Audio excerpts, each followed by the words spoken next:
Hello everyone, welcome to my channel. So నార్మల్గా అందరికి చపాతీస్ అంటే చాలా ఇష్టం కదా, బట్ వేడి వేడి చపాతీస్ తింటే చాలా బాగుంటుంది. అదొక మిగిలిపోయిన చపాతీస్ ఉంటాయి కదా, చల్లగా అది తినబుద్ధి అవ్వదు. సో దాంతో మనం ఇప్పుడు చపాతీ ఉప్మా చేసుకుందాం. ఆ చపాతీ ఉప్మా ఎలా చేసుకోవాలో మా వైఫ్ మీకు చూపిస్తుంది. So let's watch that. Okay, ఎప్పుడైనా నైట్ చేసుకున్న చపాతీలు మిగిలిపోతే వీటిని మనము ఉప్మాలా చేసుకోవచ్చు.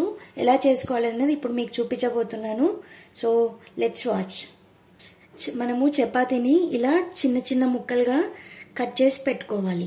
ముందుగా మనము ఒక బౌల్ తీసుకొని ఆ బౌల్లో 3 to 4 table spoon of oil వేసుకోవాలి.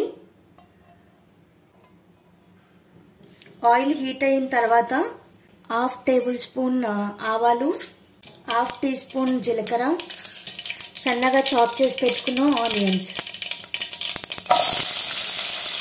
వీటిని కొంచెం లైట్గా బ్రౌన్ కలర్ వచ్చే వరకు వేయించుకోవాలి. ఇందులోకి కరివేపాకు వేసుకొని కలుపుకోవాలి. ఆనియన్ మంచిగా ఫ్రై అయింది. దీంట్లోకి మనం ఇప్పుడు కొంచెం అల్లం వెల్లుల్లి పేస్ట్ వేసుకోవాలి.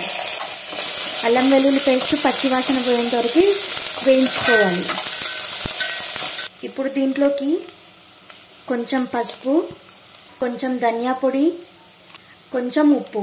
ఉప్పు ఎందుకంటే కొంచెం వేస్తున్నానంటే ఆల్రెడీ చపాతీలో సాల్ట్ వేస్తాం కాబట్టి సో చూసి వేసుకోండి మీకు టేస్ట్కి తగిన విధంగా. నేనైతే చిల్లీ పౌడర్ వేస్తున్నాను. మీకు కనుక చిల్లీ పౌడర్ ఇష్టం లేకపోతే అండ్ గ్రీన్ చిల్లీ కూడా యూజ్ చేయవచ్చు మీ టేస్ట్ ప్రకారం. ఒక 1/2 అవర్ ముందు సోక్ చేసి పెట్టుకున్న పెసరపప్పు వేసుకోవాలి.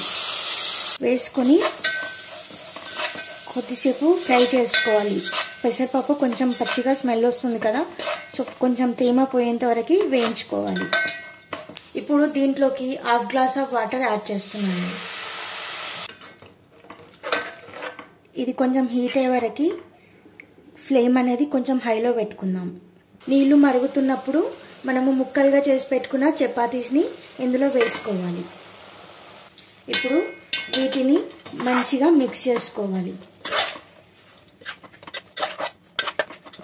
బాగా మిక్స్ చేసుకున్న తర్వాత ఒక 2 మినిట్స్ మూత పెట్టి వేడి చేసుకోవాలి.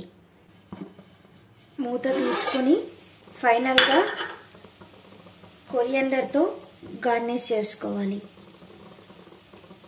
సో చపాతీ ఉప్మా అయితే రెడీ అయిపోయింది. మీకు ఒకవేళ చపాతీ తినాలనిపించకపోతే జొన్న రొట్టెతో కూడా చేయవచ్చు. సేమ్ ఇలానే ఉంటుంది అండ్ టేస్ట్ చాలా చాలా బాగుంటుంది. అండ్ ఇప్పుడు మనం దీన్ని ఒక ప్లేట్లోకి సర్వ్ చేసుకుందాం.